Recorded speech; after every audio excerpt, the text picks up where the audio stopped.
Բաքվի բռնապետական վարչախումբը հավատարիմ իր գործելավոճին պատվում է նոր Ռամիլ Սաֆարովների։ Տարիներ առաջ մարդասպանին ազգային հերոսի կոչում շնորհելուց հետո հիմա Ադրբեջանը նոր ազգային հերոսների փնտրտուքի մեջ է։ Ճակատագրի հեգնանքով Եկատերինբուրգում Ռուսաստանի անվտանգության դաշնային ծառայության աշխատակիցների հատուկ գործողության ժամանակ մահացած ադրբեջանցի եղբայրներ Զեադին և Հուսեյն Սաֆարովները Ռամիլի ազգականներն էին։ Ռուս բլոգերների բացահայտումն է։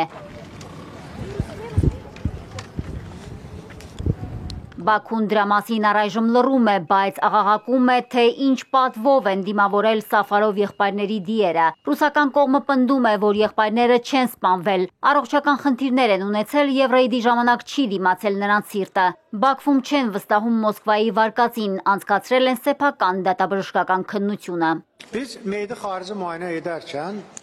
Եկատերինբուրգում սպանված երկու եղբայրներից ոչ մեկը հրազենային կամ ծակող կտրող գործիքի վիրավորում չի ստացել։ Նրանց ծեծել են բութ առարկայով։ Ադրբեջանում դիակների կրկնակի զննումը բացահայտել է բազմաթիվ վնասվածքներ ինչպես արտաքին, այնպես էլ ներքին։ Ադրբեջանի գլխավոր դատախազությունը քրեական գործ է հարուցել ռուս ուժայինների դեմ Սաֆարով եղբայրների նկատմամբ դաժան վերաբերմունքի հետևանքով մահվան հասցնելու հոդվածով։ Ստեղծվել է հատուկ քննչական խումբ, իրականացվում են ակտիվ գործողություններ։ Ադրբեջանը պատրաստվում է նաև իրավական աջակցության համար հարցումներ ուղարկել այլ երկրներ մեղավորներին բացահայտելու և պատասխանատվության ենթարկելու համար։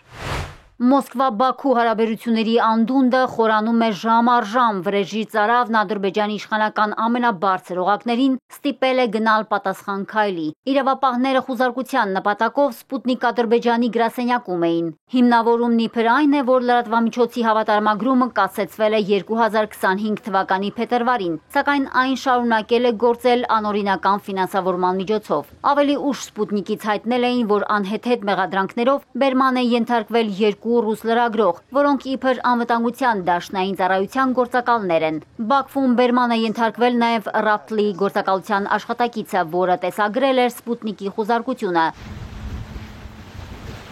Ոչ բարեկամական գործողությունների և ռուս լրագրողներին անօրինական բերման ենթարկելու կապակցությամբ Ռուսաստանի արտաքին գործերի նախարարություն էր կանչվել Ադրբեջանի դեսպան Ռահման Մուստաֆայևը։ Դիվանագետը գերատեսչությունում է եղել շուրջ 1 ժամ։ Բաքվի բռնապետությունում Մոսկվային նախատում են ամենաբարձր մակարդակով ու հնչեցնում լուրջ մեղադրանքներ։ Այս պահին Ռուսաստանում ադրբեջանցիների, ուզբեկների, ղրղզների, թուրքմենների հանդեպ շովինիստական, խտրական ու իսլամաֆոբ քաղաքականությունը պատահական չէ։ Այդ գործողություններում ընդգրկված են Ռուսաստանի քաղաքական շրջանակներ։ Եկատերինբուրգում տեղի ունեցածի նպատակն է որպես հանցագործներ խարանել միջին ասիացիներին ու կովկասցիներին, ազդել հանրային կարծիքի վրա ու ստեղծել կեղծ իրավական հիմքեր հետագայում նրանց հետապնդելու համար։ Ռուսաստանի այս քաղաքականությունը Ադրբեջանի ժողովուրդը չի ընդունում և չի ընդունելու։ Պաշտոնական Մոսկվան փորձում է չխախտել դիվանագիտության նորմերն ու հնարավորինս չսրել իրավիճակը։ Ակնկալում ենք, որ շատ մոտ ժամանակում Բաքվի հետ ուղիղ շփումների ընթացքում կհաջողվի հասնել ձերբակալված ռուս լրագրողների ազատ արձակմանը։ Մամուլի ներկայացուցիչների նկատմամբ նման միջոցառումները բացարձակ չեն համապատասխանում համընդհանուր ընդունված նորմերին։ Մինչդեռ ռուսական Telegram հարթակներում պայթյունավտանգ վիճակ է։ Մահացած ու վիրավորված ադրբեջանցիներին անվանում են էթնիկ բանդիտներ։ Մի մասն էլ համաչափ ու կոշտ պատասխան է պահանջում Ադրբեջանից, հիշեցնելով Արցախում սպանված ռուս խաղաղապահների մասին։ Մարիկ Օստանյան, Էպիկենտրոն։